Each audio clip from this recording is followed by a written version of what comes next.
नमस्ते, यहाँहरु सम्पूर्णलाई स्वागत छ नेपाल अनलाइन स्कुलको युट्युब च्यानलमा। र हामी नेपाल राष्ट्र बैंक सहायक द्वितीयको पहिलो चरणको यानि कि प्री टेस्ट एक्जाममा चाहिँ बैंकिङ टपिकबाट सोध्न सकिने विभिन्न नमुना वस्तुगत प्रश्नोत्तरहरू हेर्ने क्रममा छौं। आजको यो भिडियो चाहिँ MCQ पार्ट 2 रहेको छ। हामीले पार्ट 1 मा पनि NRB रिलेटेड MCQ हरूलाई हेरिसकेका छौं र आजको यो पार्ट 2 मा पनि सोही बमोजिम जुन चाहिँ नेपाल राष्ट्र बैंकसँग सम्बन्धित वस्तुगत प्रश्नोत्तरलाई चाहिँ हामी हेर्नेछौं चारवटा अप्सनहरु सहित। त्यसैले अब आउन सुरु गरौँ आजको विषयवस्तु। हामी सुरुमा क्वेशनहरु हेर्नेछौं, त्यसपछि क्वेशनमा दिएको चारवटा अप्सनहरुबाट चाहिँ हामी राइट आन्सर चुज गर्नेछौं र यो भिडियोमा हामी जम्मा 28 वटा प्रश्नलाई चाहिँ डिस्कस गर्नेछौं। त्यसैले अब नम्बर 1 मा हेरौं।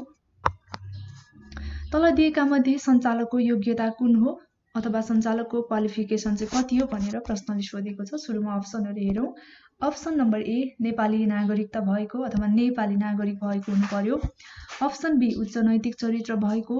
अप्सन सी ए र बी भनेको चाहिँ नेपाली नागरिकता भएको र उच्च नैतिक चरित्र भएको दुवै हुनु पर्यो भने अप्सन नम्बर डी नेपाल राष्ट्र बैंकको डेपुटी गभर्नर भएको हुनु पर्यो। अब यसको चाहिँ राइट आन्सर रहेको छ अप्सन नम्बर सी कि अप्सन नम्बर सी मा चाहिँ ए र बी भनेर दिएको छ। नेपाली नागरिक भएको हुनु पर्यो र अर्को भनेको चाहिँ उच्च नैतिक चरित्र भएको पनि हुनु पर्यो सञ्चालकको योग्यतामा। अब नम्बर 2 को क्वेशन हेरौं। गभर्नर, डेपुटी गभर्नर तथा सञ्चालक देहायका कुन अवस्थामा पदमुक्त हुन्छन्? यहाँ कुरा आएको छ। एकजना भनेको चाहिँ गभर्नर, त्यसपछि अर्को भनेको डेपुटी गभर्नर र सञ्चालक है कुन कुन अवस्थामा चाहिँ पदमुक्त हुन्छन् भनेर सोधेको छ प्रश्नले। अब सुरुमा अप्सन हेरौं। अप्सन ए मा छ मुलुकको बैंकिङ तथा वित्तीय व्यवस्थापन हानि नोक्सानी पुग्ने कार्य गरेको देखिएमा। अप्सन नम्बर बी मनासिब कारण बिना लगातार 3 पटक भन्दा बढी समितिको बैठकमा अनुपस्थित भएमा। अप्सन नम्बर सी बैंकको काम कारबाहीमा बेइमानी अथवा बदनियत देखिएमा र अप्सन डी माथिको सबै। अब यो चाहिँ कुन हो भने राइट आन्सर रहेको छ अप्सन नम्बर डी माथिको सबै। माथिको सबैमा कुन कुन भयो? अप्सन ए को मुलुकको बैंकिङ अथवा वित्तीय व्यवस्थापन सम्बन्धी हानि नोक्सानी पुग्ने प्रकारको कुनै कार्य गरेको देखिएमा पनि पदमुक्त हुने अवस्था आयो। अर्को भनेको चाहिँ मनासिब कारण बिना लगातार 3 पटक भन्दा बढी समितिको बैठकमा अनुपस्थित भएमा पनि यो पदमुक्त हुने अवस्था आउँछ भने अर्को चाहिँ बैंकको काम कारबाहीमा यदि बेइमानी अथवा बदनियत गरेको देखिएमा पनि गभर्नर, डेपुटी गभर्नर र सञ्चालकको पदमुक्त हुने अवस्था रहेको छ। र अब 3 नम्बरको प्रश्न हेरौं। 3 नम्बरको प्रश्न छ निम्नमध्ये सञ्चालकको अयोग्यता कुन हो? हामीले अघि योग्यता क्वालिफिकेसनको बारेमा कुरा गर्यौं, अब चाहिँ यहाँ चाहिँ अयोग्यताको कुरा रहेको छ। अब अप्सन हेरौं। अप्सन ए राजनैतिक दलको सदस्य। अप्सन बी वाणिज्य बैंकको बहालवाला पदाधिकारी। अप्सन सी आर्थिक मौद्रिक बैंकिङ वाणिज्य व्यवस्थापन जनप्रशासन विषयमा स्नातकोत्तर गरेको र अप्सन डी ऋण तिर्न नसकी साहुको दामसाईमा परेको। अब यसको चाहिँ राइट आन्सर रहेको छ अप्सन नम्बर सी। सी मा चाहिँ के छ भने आर्थिक मौद्रिक बैंकिङ वाणिज्य व्यवस्थापन जनप्रशासन विषयमा चाहिँ स्नातकोत्तर गरेको चाहिँ यो के हो भन्दाखेरि सञ्चालकको चाहिँ अयोग्यता होइन, अरु चाहिँ सबै अयोग्यता हो। किनकि राजनैतिक दलको सदस्य भएको हुनु भएन, अनि वाणिज्य बैंकको बहालवाला पदाधिकारी भएको हुनु भएन, अनि ऋण तिर्न नसकी साहुको दामसाईमा परेको पनि हुनु भएन योग्य हुनको लागि। त्यसैले यो चाहिँ अयोग्यता अन्तर्गत पर्दछ, तर यो स्नातकोत्तर गरेको अप्सन सी चाहिँ अयोग्यतामा पर्दैन। त्यसैले हाम्रो right answer option number C. अब 4 नम्बरको प्रश्न हेरौं। बैंक व्यवस्थापन समितिमा कतिजना सदस्य रहन्छन्? अप्सन ए 7 जना, अप्सन बी 4 जना, अप्सन सी 6 जना र अप्सन डी 3 जना। यसको चाहिँ राइट आन्सर रहेको छ अप्सन नम्बर बी 4 जना। यसैगरी 5 नम्बरको प्रश्न बैंक व्यवस्थापन समिति कसको मातहतमा रहन्छन्? यहाँ 4 जना सदस्य हुन्छ भनेर हामी थाहा पाइसकेका छौं। अब यो बैंक व्यवस्थापन समिति चाहिँ कसको मातहतमा रहन्छ? अब अप्सन छ option A governor, option B अर्थमन्त्री, अप्सन सी अर्थ सचिव र अप्सन डी सञ्चालक समिति। अब यी 4 अप्सनहरु मध्ये कसको मातहतमा रहन्छ भन्दा यसको चाहिँ राइट आन्सर रहेको छ अप्सन नम्बर डी सञ्चालक समितिको मातहतमा रहन्छ। अब 6 नम्बरको प्रश्न, बैंक व्यवस्थापन समितिको अध्यक्ष को रहन्छ? Option A governor, option B अर्थ सचिव, अप्सन सी अर्थमन्त्री र अप्सन डी मुख्य सचिव। र अब यसको राइट आन्सर रहेको छ अप्सन नम्बर ए गभर्नर। गभर्नर चाहिँ बैंक व्यवस्थापन समितिको अध्यक्ष रहन्छ। अब 7 नम्बरको प्रश्न, यसै गरी 7औं प्रश्न रहेको छ, नेपाल राष्ट्र बैंकको लेखा परीक्षण समिति को प्रति उत्तरदायी हुन्छ? अप्सन ए गभर्नर प्रति, अप्सन बी सञ्चालक समिति प्रति, अप्सन सी अर्थ सचिव प्रति र अप्सन डी बैंक व्यवस्थापन सचिव प्रति। अब यसको चाहिँ राइट आन्सर कुन हो, अथवा नेपाल राष्ट्र बैंकको लेखा परीक्षण समिति चाहिँ को प्रति उत्तरदायी हुन्छ भन्दाखेरि यसको चाहिँ राइट आन्सर रहेको छ अप्सन नम्बर बी सञ्चालक समिति प्रति। अब 8 नम्बरको प्रश्न हेर, 8औं प्रश्न, लेखा परीक्षण समितिमा जम्मा कतिजना सदस्य रहन्छन्? अब अप्सन नम्बर ए मा 7 जना, अप्सन बी 5 जना, अप्सन सी 3 जना र अप्सन डी 6 जना। यसको चाहिँ राइट आन्सर रहेको छ यो लेखा परीक्षण समितिमा जम्मा 3 जना सदस्य रहन्छन्। अब 9 नम्बरको प्रश्न, लेखा परीक्षण समितिको सदस्य सचिव को रहने व्यवस्था छ? के को लेखा परीक्षण समितिको सदस्य सचिव है। अब अप्सनहरु हेरौं। सुरुमा हामी 4 वटा अप्सनहरु। अप्सन ए समितिले तोकेको 1 जना सञ्चालक। त्यसैगरी अप्सन नम्बर बी समितिले तोकेको सम्बन्धित विषयको विज्ञ। अप्सन सी बैंकको आन्तरिक लेखा परीक्षण विभागको प्रमुख र अप्सन डी माथिको कुनै पनि होइन। यसको चाहिँ राइट आन्सर रहेको छ अप्सन नम्बर सी बैंकको आन्तरिक लेखा विभागको चाहिँ लेखा परीक्षण विभागको चाहिँ प्रमुख लेखा परीक्षण समितिको सदस्य सचिव रहने व्यवस्था छ। अब 10 नम्बरको प्रश्न हेरौं। बैंकले कहिले आफ्नो आय व्ययको भनेको इन्कम एक्सपेन्सेसको चाहिँ रिपोर्ट तयार गर्नुपर्छ है, विवरण तयार गर्नुपर्छ, स्टेटमेन्ट। अब अप्सन हेरौं। सुरुमा अप्सन ए प्रत्येक आर्थिक वर्षमा, प्रत्येक फिस्कल इयरमा हैन। अप्सन बी मा प्रत्येक 6 महिनामा, अप्सन सी प्रत्येक महिनामा र अप्सन डी माथिको सबै। अब बैंकले चाहिँ आफ्नो इन्कम एक्सपेन्सेसको स्टेटमेन्ट कहिले कहिले तयार गर्नुपर्छ भन्ने सम्बन्धमा यसको चाहिँ राइट आन्सर रहेको छ अप्सन नम्बर ए प्रत्येक आर्थिक वर्षमा चाहिँ तयार गर्नुपर्छ। अब 11औं प्रश्न हेरौं। नेपालको मौद्रिक नीति निर्माण गर्ने, कार्यान्वयन गर्ने र गराउने पूर्ण अधिकार कसलाई हुनेछ? अप्सन ए नेपाल सरकार मन्त्री परिषदलाई, अप्सन बी अर्थ मन्त्रालयलाई, अप्सन नम्बर सी नेपाल राष्ट्र बैंकलाई र अप्सन डी ए र बी भनेको चाहिँ नेपाल सरकार मन्त्री परिषदलाई र अर्को भनेको चाहिँ यो अर्थ मन्त्रालयलाई। अब जुन चाहिँ नेपालको मौद्रिक नीति है, मोनिटरी पोलिसी चाहिँ निर्माण गर्ने, त्यसपछि यसलाई कार्यान्वयन गर्ने र गराउने पूर्ण अधिकार चाहिँ कसलाई हुन्छ भनेर प्रश्नले सोधेको छ। हामीले 4 वटा अप्सन पनि हेरिसकेका छौं र यसको पूर्ण अधिकार चाहिँ कसलाई हुन्छ भन्दा यसको चाहिँ right answer option number C Nepal राष्ट्र बैंकलाई चाहिँ हुन्छ है। अब 12 नम्बरको प्रश्न हेरौं। नेपालको मौद्रिक इकाइ के हुनेछ? एकदमै सजिलो प्रश्न छ यो चाहिँ। ए मा छ रुपैयाँ, बी मा पैसा, सी मा सुन र अप्सन डी मा चाँदी। यसको चाहिँ राइट आन्सर रहेको छ मौद्रिक इकाइ नेपालको रुपैयाँमा हुन्छ, अप्सन नम्बर ए। अब 13 नम्बरको प्रश्न हेरौं। नेपाल राष्ट्र बैंकले नोट निष्कासन गर्दा सुन, चाँदी, विदेशी मुद्रा, विदेशी धितो पत्र र विनिमय पत्र अधिकार पत्र कति प्रतिशत धितो राख्नुपर्ने व्यवस्था छ? के गर्दा भन्दाखेरि नेपाल राष्ट्र बैंकले अब नोटहरु निष्कासन गर्दा अनि सुन, चाँदी, विदेशी मुद्रा भयो हैन, विदेशी धितो पत्र, विनिमय पत्र अनि अधिकार पत्रहरु चाहिँ कति प्रतिशतसम्म चाहिँ धितो राख्नुपर्ने व्यवस्था रहेको छ भनेर यहाँ सोधेको छ। अब पर्सेन्टेज हाम्रो कति रहेको छ भन्दा अप्सन ए मा 55%, अप्सन बी मा 50%, अप्सन सी मा 100%, 100% हैन र अप्सन डी मा 75% रहेको छ। अब यसको चाहिँ राइट आन्सर रहेको छ अप्सन नम्बर बी 50% चाहिँ धितो राख्नुपर्ने व्यवस्था रहेको छ। अब 14 नम्बरको प्रश्न। विदेशी विनिमय नीति निर्माण गर्ने, त्यसपछि कार्यान्वयन गर्ने र गराउने पूर्ण अधिकार कसलाई रहेको हुन्छ? भन्दा अगाडि चाहिँ मौद्रिक नीति निर्माण गर्ने अधिकार पूर्ण रूपमा कसलाई हुन्छ भनेर पनि पढिसकेका छौं। तर कुरा के आएको छ भने हामीले झुक्किनु हुँदैन, प्रश्नहरु राम्रोसँग पढ्नुपर्छ है। प्री टेस्टमा चाहिँ एकदमै केयरफुल भएर चाहिँ हामीले प्रश्नहरुलाई चाहिँ सल्भ गर्नुपर्छ, अप्सनहरु चुज गर्नुपर्छ। अब यहाँ चाहिँ कुरा आएको छ विदेशी विनिमय नीति निर्माण गर्ने कुरा विदेशीको आएको छ हैन। र अब विदेशी विनिमय नीति चाहिँ निर्माण गर्ने, त्यसपछि त्यसलाई कार्यान्वयन गर्ने अनि गराउने पूर्ण अधिकार चाहिँ कसलाई रहेको हुन्छ भनेर प्रश्नले सोधेको छ।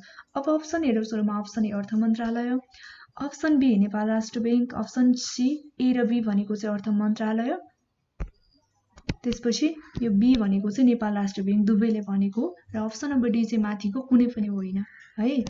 अब यो विदेशी विनिमय नीति निर्माण गर्ने, त्यसपछि कार्यान्वयन गर्ने, गराउने सम्पूर्ण अधिकार चाहिँ कसलाई हुन्छ भन्दा right answer option number B Nepal राष्ट्र बैंकलाई नै हुन्छ यो पनि। र अर्को भने मौद्रिक नीति निर्माण पनि नेपाल राष्ट्र बैंकलाई नै हुन्छ, र अर्को भनेको चाहिँ विदेशी विनिमय नीतिहरू निर्माण गर्ने, कार्यान्वयन गराउने गर्ने पनि नेपाल राष्ट्र बैंकलाई नै अधिकार हुन्छ पूर्ण रूपमा। अब 15 नम्बरको प्रश्न हेरौँ। विदेशी विनिमय सञ्चित भन्नाले के बुझिन्छ? अब अप्सन हेरौँ सुरुमा। अप्सन ए बैंकले जिम्मा लिएको सुन चाँदी अथवा बहुमूल्य धातुहरू है।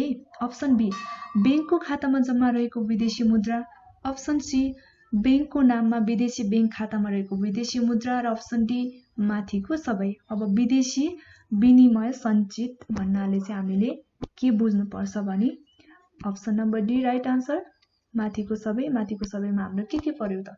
बैंकले जिम्मा लिएको सुन चाँदी अथवा बहुमूल्य धातुहरू पनि पर्यो, त्यसपछि भनेको बैंकको खातामा रहेको चाहिँ जम्मा गरेको विदेशी मुद्राहरू पनि पर्यो हैन, अनि बैंकको नाममा विदेशी बैंक खातामा रहेको विदेशी मुद्राहरू पनि पर्यो। यसले गर्दा के हो भन्दा विदेशी विनिमय सञ्चित भन्नाले चाहिँ यी तीनैवटा अप्सनलाई चाहिँ बुझाउने भएकोले गर्दा अप्सन नम्बर डी हाम्रो राइट आन्सर रहेको छ।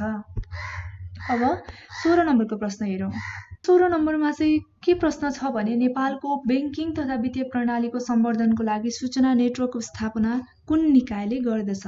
अप्सन ए नेपाल सरकार मन्त्री परिषदले, अप्सन बी अर्थ मन्त्रालयले, अप्सन सी यो नेरा बैंक लेखेको छु मैले नेपाल राष्ट्र बैंक, र अप्सन डी भनेको माथिको सबै।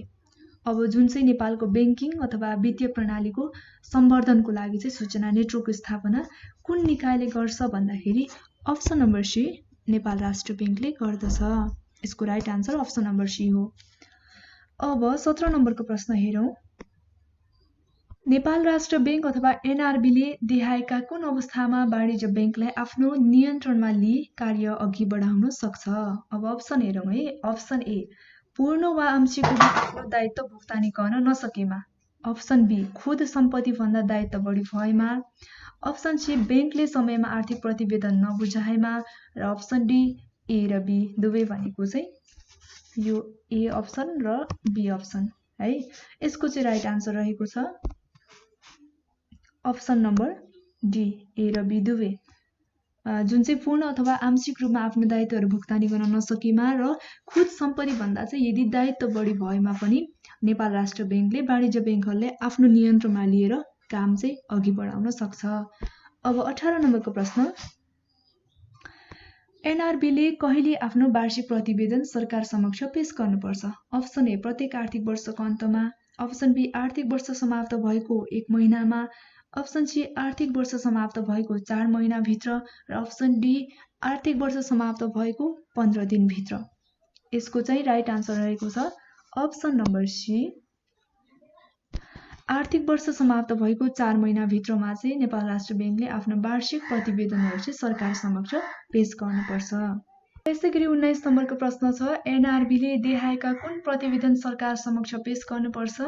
अप्सन ए लेखा परीक्षण प्रतिवेदन, अप्सन बी आफ्नो काम कारबाही बारेमा प्रतिवेदन, अप्सन नम्बर सी आर्थिक तथा वित्तीय अवस्था बारेको प्रतिवेदन, र अप्सन डी माथिको सबै। अब यसको चाहिँ राइट आन्सर रहेको छ अप्सन नम्बर डी माथिको सबै। यो नेपाल राष्ट्र बैंकले चाहिँ सरकार समक्ष कुन कुन प्रतिवेदनहरू चाहिँ पेश गर्नुपर्छ भने लेखा परीक्षण प्रतिवेदन पनि पर्छ, अनि आफ्नो काम कारबाहीको बारेमा भएको प्रतिवेदन, र अर्को भनेको चाहिँ आर्थिक अथवा वित्तीय अवस्था बारेको प्रतिवेदन पनि सबै पेश गर्नुपर्ने भएकोले अप्सन नम्बर डी माथिको सबै राइट अप्सन हाम्रो राइट आन्सर रहेको छ। अब 20 नम्बरको प्रश्न हेरौँ। नेपाल राष्ट्र बैंकको केन्द्रीय कार्यालय कहाँ रहेको छ? Option A Baluwatar Kathmandu, option B Thapathali Kathmandu, option C Baneshwar Kathmandu, र अप्सन डी अनामनगर काठमाडौँ। यसको चाहिँ राइट आन्सर रहेको छ बालुवाटार काठमाडौँमा चाहिँ नेपाल राष्ट्र बैंकको केन्द्रीय कार्यालय रहेको छ। अब 21 नम्बरको प्रश्न नेपाल राष्ट्र बैंकको उपत्यका बाहिर कतिवटा शाखाहरू रहेको छन्?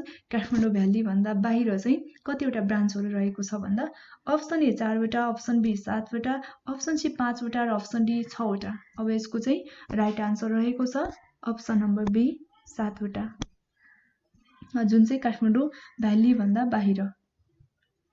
यसै गरी 22 नम्बरको प्रश्न हेरौँ। नेपाल राष्ट्र बैंकमा जम्मा कतिवटा विभागहरू रहेका छन्? अप्सन ए 14 वटा, अप्सन बी 15 वटा, अप्सन सी 18 वटा र अप्सन डी 12 वटा। यसको चाहिँ राइट आन्सर रहेको छ अप्सन नम्बर सी 18 वटा, जुन चाहिँ नेपाल राष्ट्र बैंकमा भएको विभागहरू चाहिँ 18 वटा रहेका छन्। अब 23 नम्बरको प्रश्न हेरौँ। नेपाल राष्ट्र बैंकको जम्मा कति कार्यालयहरू रहेको छ? अब हेरौँ। अप्सन ए 7 वटा, अप्सन बी 8 वटा, अप्सन सी 6 वटा र अप्सन डी 9 वटा। यसको चाहिँ राइट आन्सर रहेको छ अप्सन नम्बर डी 9 वटा। नेपाल राष्ट्र बैंकको जम्मा कार्यालयहरू 9 वटा रहेका छन्। 24 नम्बरको प्रश्न।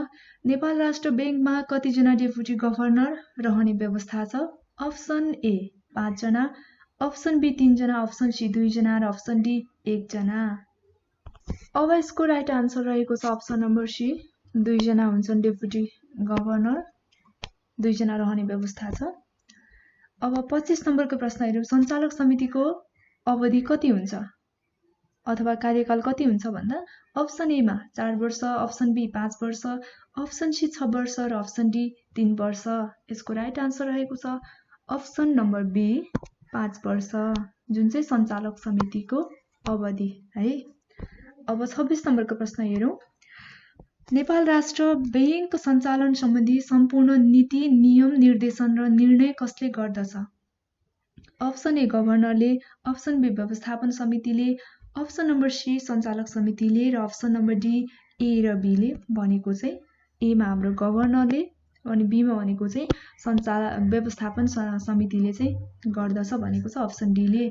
अब यसको चाहिँ राइट आन्सर कुन हो भन्दा यसको राइट आन्सर रहेको छ अप्सन नम्बर सी सञ्चालक समितिले गर्दछ, जुन चाहिँ नेपाल राष्ट्र बैंक सञ्चालन सम्बन्धी सम्पूर्ण नीतिहरू, त्यसपछि नियम, निर्देशन र निर्णय चाहिँ सञ्चालक समितिले गर्दछ। अब 27 नम्बरको प्रश्न हेरौँ, जुन चाहिँ सर्वोच्च मौद्रिक निकाय हो है। हेरौँ। अप्सन नम्बर ए नेपाल राष्ट्र बैंक नेपाल बैंक लिमिटेड छ अप्सन ए मा, अप्सन बी राष्ट्रिय वाणिज्य बैंक, अप्सन सी मा चाहिँ ए र बी भनेको नेपाल बैंक लिमिटेड र राष्ट्रिय वाणिज्य बैंक दुवै र अप्सन डी मा केन्द्रीय बैंक, जुन चाहिँ सर्वोच्च मौद्रिक निकाय हो। अप्सन नम्बर डी केन्द्रीय बैंक सर्वोच्च मौद्रिक निकाय हो। अब 28 नम्बरको प्रश्न हेरौँ। नेपाल राष्ट्र बैंकको लेखा परीक्षण कसले गर्दछ?